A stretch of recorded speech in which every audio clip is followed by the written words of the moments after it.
Good day, everybody. Welcome back to the channel and to the video. I've had a few. I'm just going to be talking while I'm working, so you can see and hear. I'm not wasting any time. I had a few complaints about one of my, well, actually a couple of my beginners videos. So, you know, they're saying that I'm not saying enough and this and that, the other.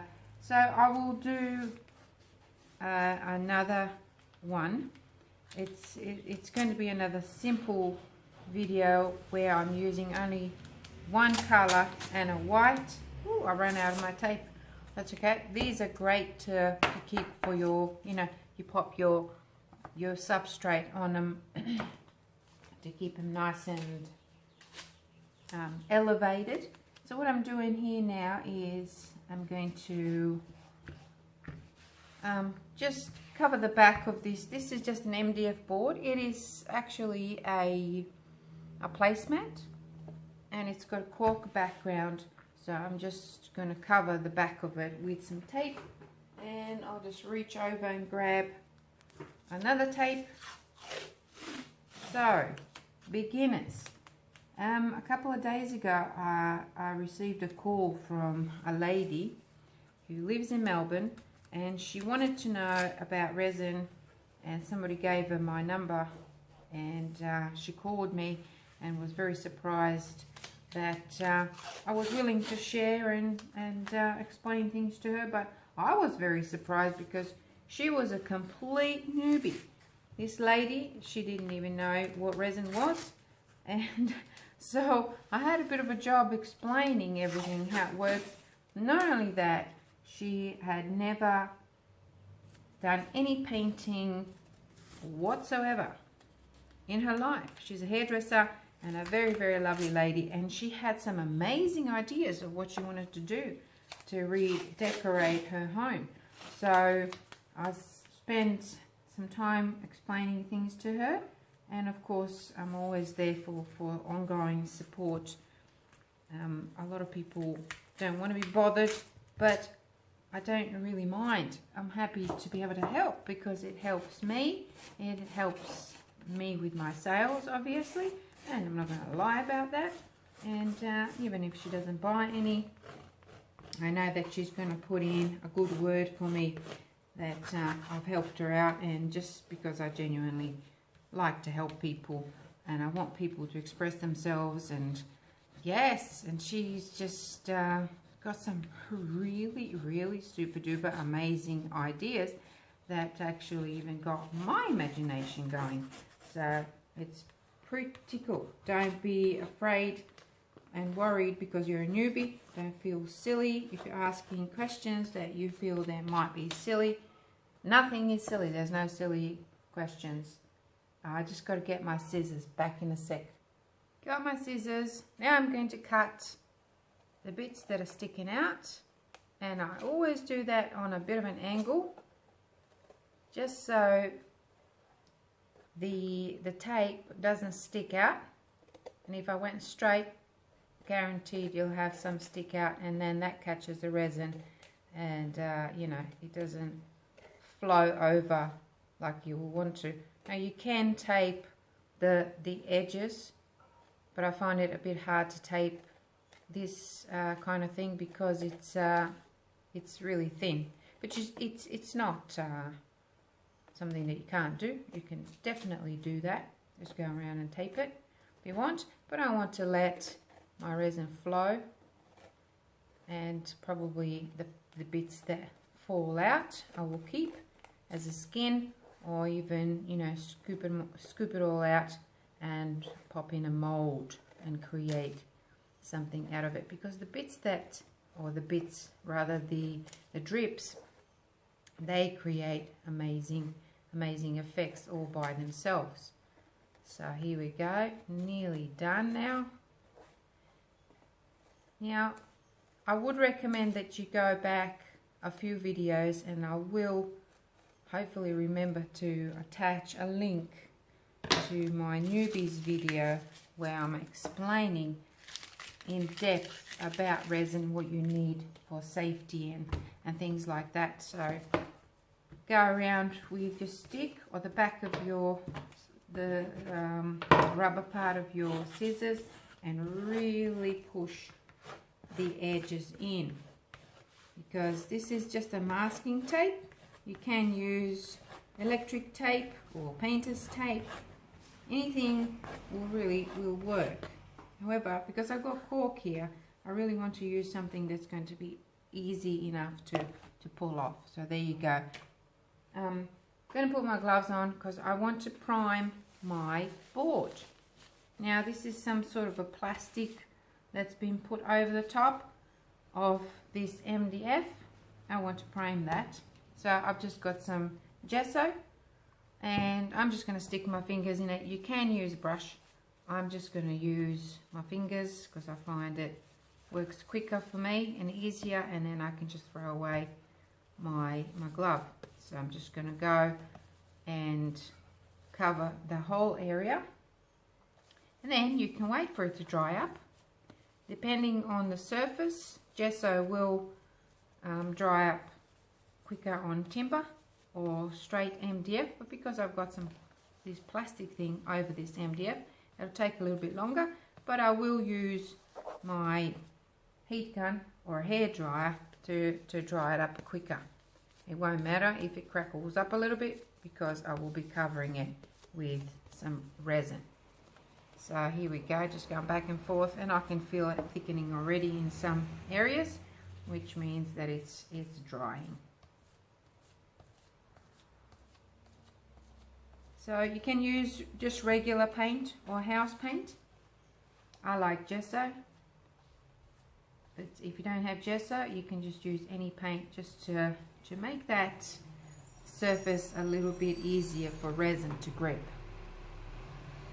Okay, so I've dried the whole surface with my hair dryer, and now because I've got some of those grey patterns coming through, I'm going to apply another coat, and I feel it's really warm because the colours that I will be using are going to be quite transparent and I don't want this grey showing. So I'm going to put another coat of this gesso. At this stage I could just spray paint or even paint just a regular white acrylic paint. But because I've got my gesso already available here, it's up to you what you use.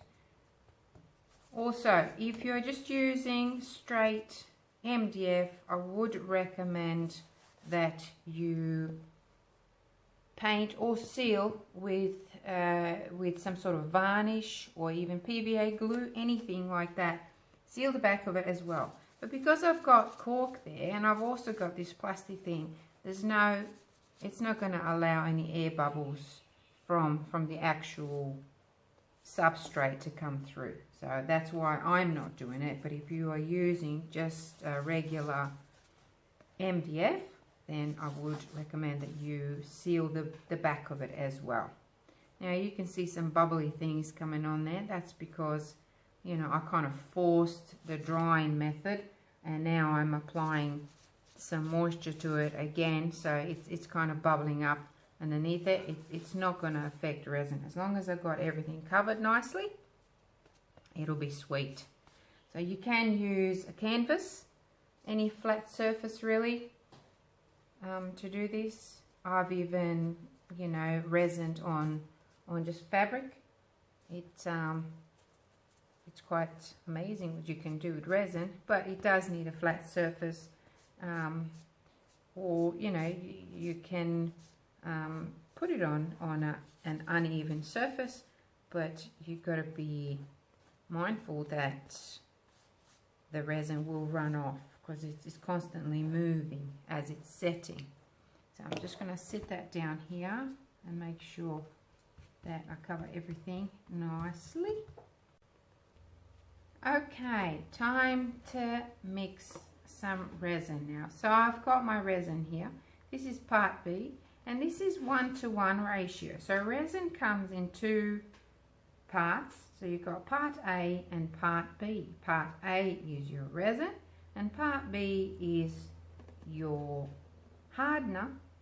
So you need both of them, because when they both work together, they create a chemical reaction, which then sets the resin into a plastic-like consistency. So that's what you get. You get that. That's how you get that nice, clear, lovely surface. It's when they're set together. If you don't mix the ratios properly, it won't set. And because I ran out of my part B, I had to go and grab another bottle. It's not a bad idea to label your lids of your bottles, because if you put the wrong lid onto the wrong bottle, you will get that chemical reaction happening, and it will set the lid to the bottle and you won't be able to take it off. So you don't want that to happen. So this is 1:1 ratio, and it is measured by volume. Usually the resin bottle or the manufacturer will put on the actual resin how to measure it. It tells you how long you have. This one's got 40 minutes working time. I can usually stretch it to an hour and a half, but it says here mix 1:1 by volume. So it tells you not by weight, by volume. So that's one part. It's going to go in my little another plastic cup here. So in it goes. Now you can use 2 of these cups if you want to be absolutely sure. However, and I'm using already resined stirring stickers. I love these big sticks, and they're not always easy to find, so I save them, and because I've got resin on them, they're nice and clean. So I'm making sure that I pull out everything out of that cup. Now a couple of drops will probably be left in there, but that doesn't matter, because all these resin companies will give you, they will allow about up to 5% for you to make a mistake. So in goes part A, which is also running out, but I've got enough now. And part A is a little bit thicker than part B, so don't worry about if you see or notice a difference. It's perfectly fine, just the way they are. So this is part A going in. There we go. Now this bottle is done, ready for the bin. And now I'm going to mix that in here. I'm going really slowly with this because this is for the newbies. Okay, so hopefully I won't have too many complaints about this video, because I'm trying to remember everything that needs to be known. But like I said, there is a video where I'm explaining. I've dedicated the whole video just for this purpose. So there it goes, that's that. Now I'm going to stir this. Now stirring nice and easy, not beating it in, you know, you're not making a cake or anything. So it looks kind of murky at the moment, but it will clear, and that's when it's kind of ready. You will get the bubbles, that's normal. I'll show you how to get rid of them, so don't worry about the bubbles, and keep stirring. Sometimes it'll take up to 3-4 minutes, all depends on the temperature in your room, but the perfect temperature is 24 to 25 degrees Celsius. Not sure what that is in Fahrenheit, but you can easily work that out on Google. And just going to keep stirring like this until it's all combined and there's no stringy bits, because you can see in here, and I won't bother showing you because you won't be able to see in the camera, there are kind of like hair-like things in there, which it just means that it's not combined properly. Okay, so now that is all mixed nicely, Now I'm going to not waste my cup, which has that part 1 and part 2 in it. So what I'm going to do is just pour some of this into this. These are all tips, guys. Everything that I do, you can see and learn from, and even if I don't, make a note of it, watch and learn. And like I said, this is for the newbies and people who've, you know, already have experience in resin art won't really need to see this, although you can if you want to. But like I said, it's for the newbies. So at this stage, this is starting to work already. This is how loose it is at the moment, and that's just the consistency of your resin. Some resins are thinner, some are thicker, so read the viscosity of the resin that you're buying. Read on the label what it says before you buy it. So it should all be on the website of the actual manufacturer. I've got my aircon going. I have my fan going.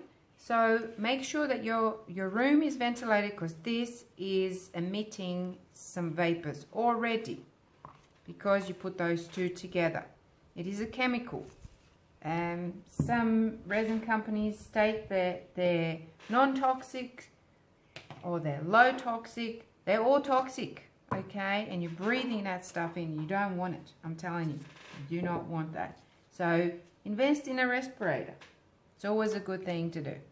Okay, so what I've got here is I'm going to do a little piece by just using two colors, one color and a white rather.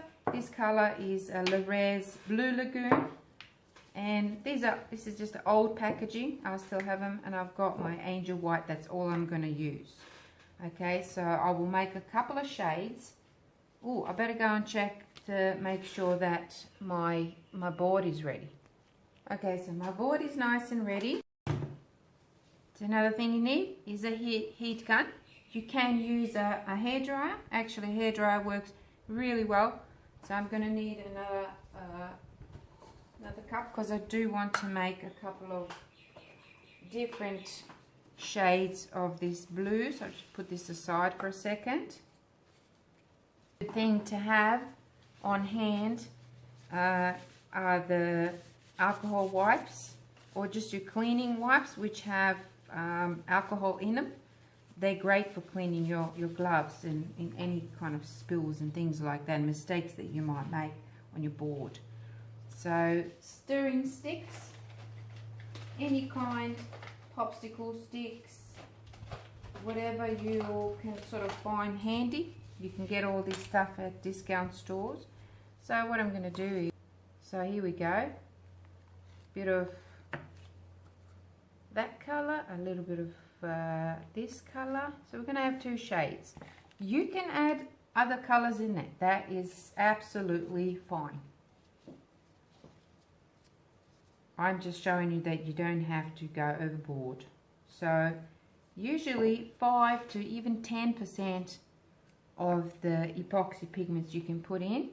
I usually just eyeball it, and here we go. This is an absolutely gorgeous color. Resin goes in first, and then you add your pigment to it, your paste to it. You can use acrylic paints, you can use oil paints.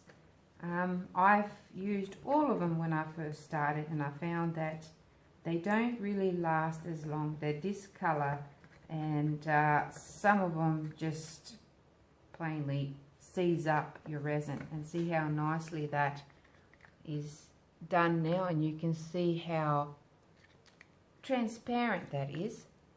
You can see it. You can see that stain that I had on the stick. See, it's see-through.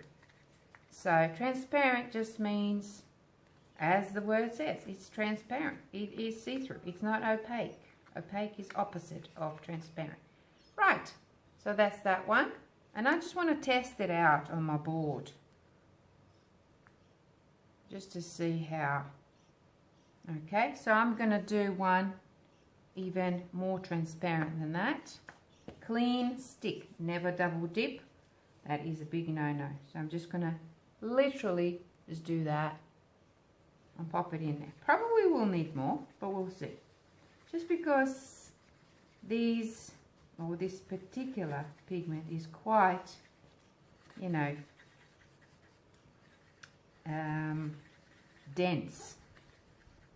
It's very pigmented. So, oh, and that is quite transparent. Now you can actually see that that's beautiful. That's going to be great for my shallow water, and I might actually do another shade out of this, so I don't need too much of that for my shallow water. I just need some of it, and then I'm gonna, so that's going to be enough. See that? How gorgeous is that? And just clean stick again, add a little bit more to make it just a teeny weeny little bit darker. I can use that in there. Now let's see. So I don't want it as dark as that. Blue Lagoon is a really pretty color.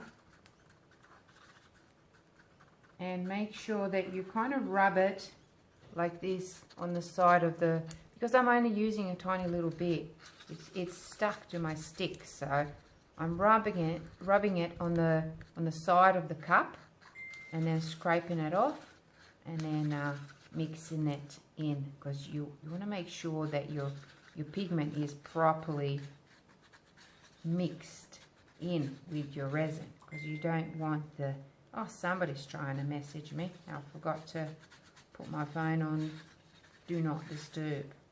Now let's see. Okay, so that's slightly darker. Beautiful. So here we go, and the white. Clean stick for the white. A lot of these are used, okay, so I'm just telling you, they've been used, but they are clean. Actually, I'm not sure if this one's that clean. Ooh, I don't think this one's been sealed in, so I'll get a clean one for my white, because I don't want to muck around with my whites. Okay, so in goes the white. The Angel White is quite popular among the resin artists because it just gives you some really awesome effects. So we shall see how I do with this one. I hope I don't muck it up. Sometimes when you've got every intention to do a simple thing, ends up into something, you know, complicated. So let's go. All right, my darkest one was this one. I'm going to start with my darkest one, which is like a beach, kind of further away.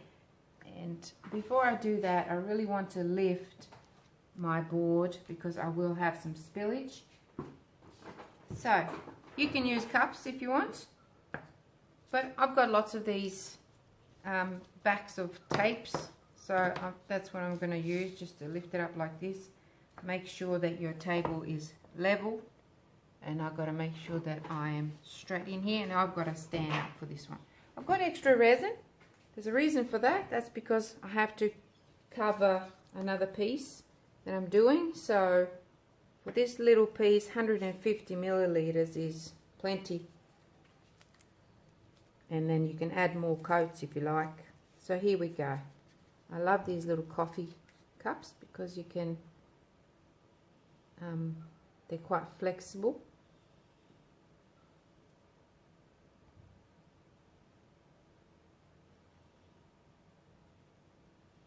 I'm not going all the way to the end, as you can see, and that is because I don't want a lot of spillage at this moment. I just want to have it controlled. Then we're going to go with the next shade.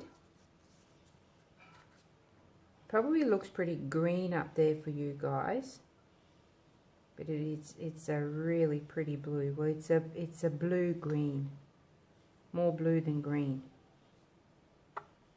Okay, so there we go. That is pretty much all of it.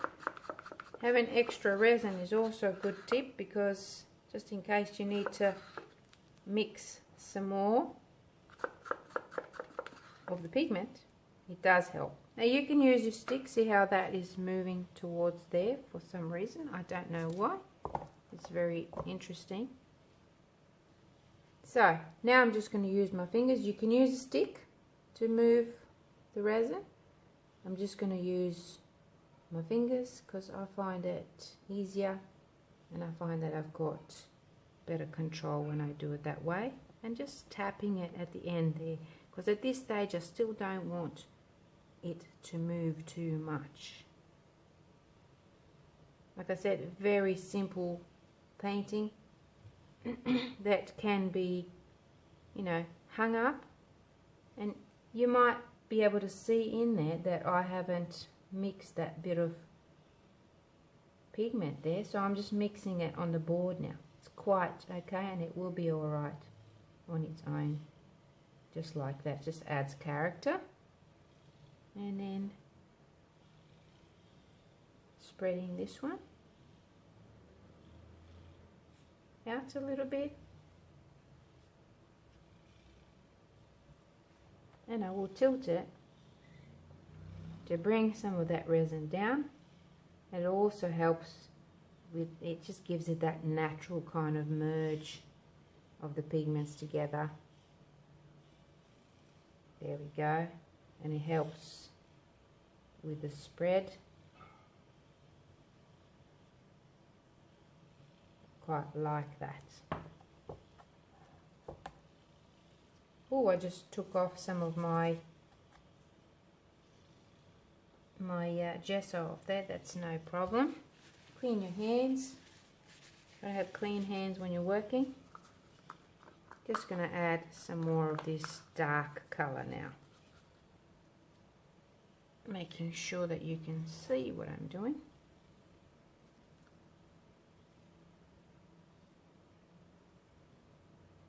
Just creates a bit of dimension when you're doing it like this.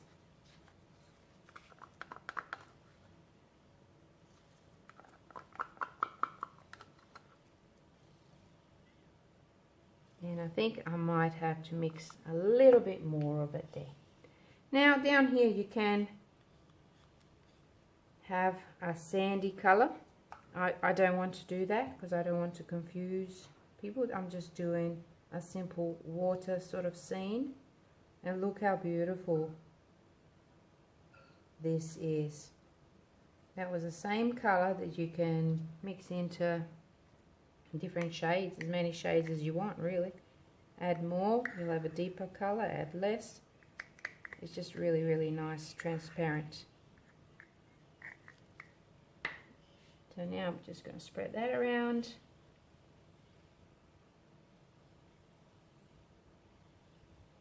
This bit here actually gives me a really nice guide to where I want to put my wave. So that's a good thing, just kind of letting things happen naturally. But I do want to add a little bit more resin to it, because I think it looks too thin at the moment. So I will mix a little bit more of my, that's pretty cool. So this is what I'm doing, spreading.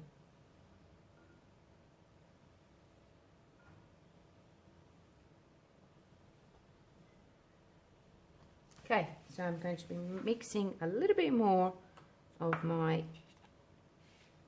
blue Lagoon. I'm going to use this cup so I can have a better look at it, at the color. Clean stick. Every time you dip into your pigment, you got to have a clean stick. So here it goes. From memory it was about that much. Let's see if I'm right.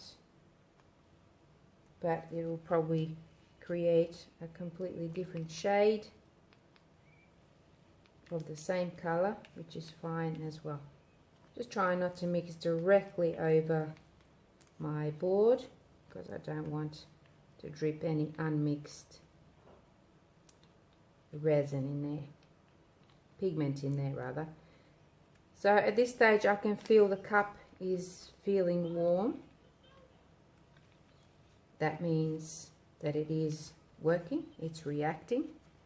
And I'm just going to add more pigments everywhere. Just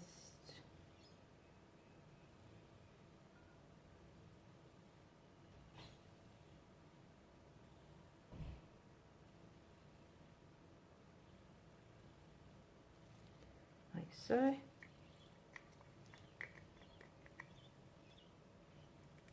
I'm not working with a respirator, you may have noticed, because I'm talking to you. One, you can't talk while you've got your respirator on, or you can, but it just sounds really muffled. And two, I can't breathe through it properly.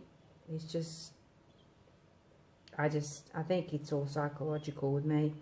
And three, I can't see anything because my glasses seem to sit wrong and I can't see anything. So I make sure that I've got the air conditioner on, the fan on, the windows open, doors open, and there's ventilation, adequate ventilation happening while I'm working. So here we go. So at the moment you can see I'm just playing with this now. So it's a bit of fun. Plus I like to. That's what you can do. You don't have to if you don't want to, if you're worried. But, you know, I will encourage you to dip your fingers in there. And make sure you've got gloves on, of course. Now I'm going to heat it up a little bit with the heat gun.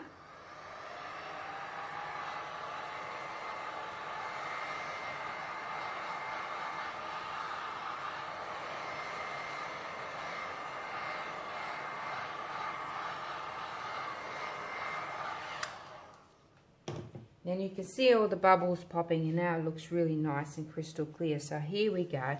This is the part where we add a little bit of our white to create some waves. So before I do that, I'm just going to go around and just drizzle a little bit of my clear. And I might go over here a little bit too. Clear just helps with the movement. And I might go maybe down here as well, like that. So let's see. Nice thin stream.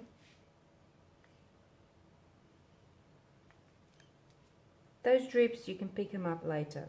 That's no problem.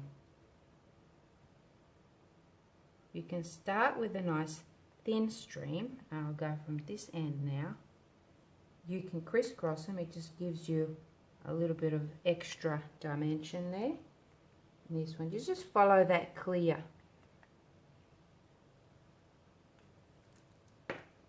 Right. So, I will be blowing it from this end upwards. You can blow it this way. It all depends. You can just hover it over the top, but I want to move it upwards. So I usually just gently introduce it to some heat by putting it on a low speed, and then I will hit it. See, already starting to form cells. So now I'm going to hit that part with the a bit more force.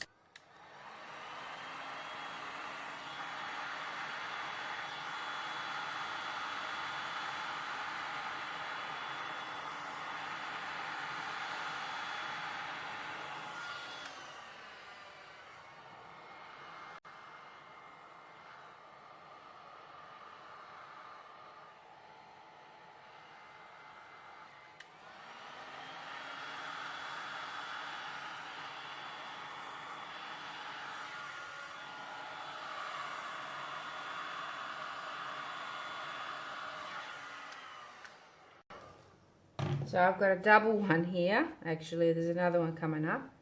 So that looks really pretty at the moment, and he's moving, it's pulling back. So I might even put another little wavy. You can tilt it at this stage to make it move upwards a little bit. I can add a little bit more of this darker color just down here, just to add a little something to it. See, this is what I mean when I start complicating things. It's because I just can't leave things alone.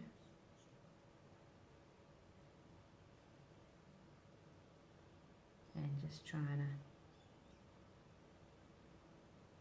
create bit of water there, just another little story.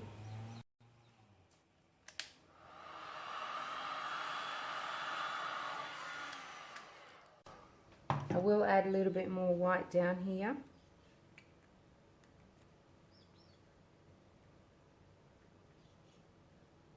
Quite a bit of white, I think.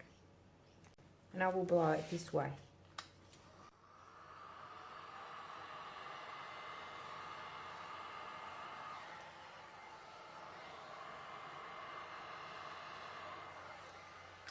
I'm going to allow that to pull in. And I think I might add another.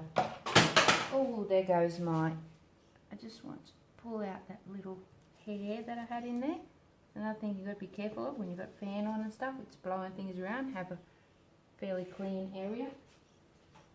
And it doesn't help when your instruments fall on the floor, which might pick up some dust. So give it a little wipe if that happens. Okay, another white over here. So I might just do a bigger wave here now and then blow it upwards. Let's do the clear first.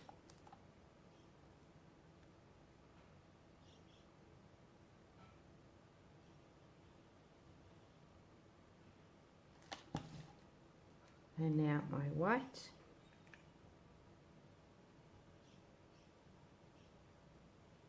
I do want to make this a bigger wave.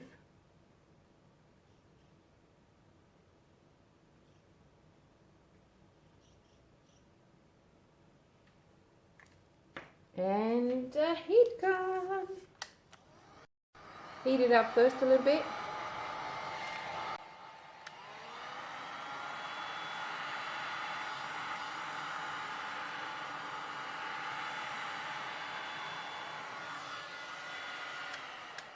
And don't be afraid to pull back, just leave it for a second. I quite like that. I think that's really cool. It will change. That's my big wave, like a bit of a splash. And at this stage, I will leave this alone because I want to work on it afterwards. So at this moment, it looks great. It's doing its own thing. It will change, it will move. But don't be afraid to play with resin and give it a go. You know, it's quite nice to do that. I do want to add a little bit more of that lovely blue Lagoon down here, just because I want to balance the painting a little bit. And also I might just pull this. Swipe it over a bit just to bring it over to the edge, this part as well. So I'm just bringing it over to the edge, and with this I'm just going to tap it with my finger and try not to touch that white. However, I will add a little bit white to it, just like a little swipe. I know I'm complicating things now. Okay, so that's it. I love what that's done. So this is similar to the painting that I've created a couple of years ago. I will go and get it because I still have it. Okay, so here is the painting that I did a few years ago, and I got a lot of comments for this one. It's similar, colors are a little bit different. You can use, to get this color, you can use sapphire blue, Le'Rez Epoxy Pigment, and there you have it. I'm going to take a few little photos of this so that you can see a close-up, and that's it. I hope that's all that I could, well, it's all that I could cover in this video, but any other questions, please don't, hesitate to ask. I'm only happy to assist you, and if I forgot something, I'm sure you will remind me, and just ask the question and I will let you know. That's it for now. Thank you so much.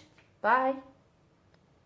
Another thing you can do that I forgot to mention is, of course, a lot of people just use the butane torch to pop their bubbles and to create some effects. It really works great popping the bubbles, and I usually do this at the end of my piece. Okay, and if you want to see any more advanced techniques, then subscribe to my channel, or if you already subscribed, just scroll down and pick one and watch it. Cheers for now. Okay, so here it is up close, and here's all the little pretty, look at that, pretty little cells and lacing that you can get. Very simple way of doing that. Look at that. That's zooming in now. Very pretty. Just gives you that 3D effect. This little fella here looks like a bit of a snake to me. Huh. So here we go. A little bit of blue, bit of white. Beautiful cells.